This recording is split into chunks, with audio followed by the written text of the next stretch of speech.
how can traditional banks play a role in the DeFi space? Sure. So I can probably give some insight. We've seen one category, like financial institutions, hedge funds being very active.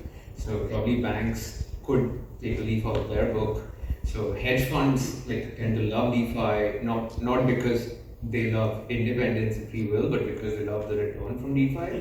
And but the biggest barrier to entering DeFi for them is always compliance.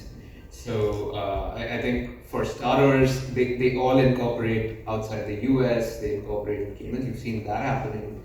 And then KYC, AML, blockchain analytics, all of that becomes very important for them. So they try and go the extra length because they foresee that more regulation will come.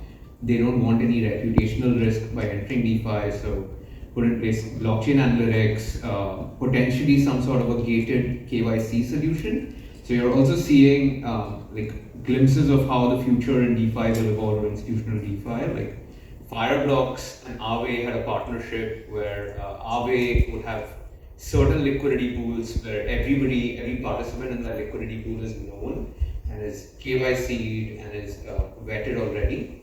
So I think that's an area where banks can probably start working on, where they work with the institutional DeFi counterparties. And the other component essentially would be to try and use as much compliance as possible, that you foresee any risks that might occur.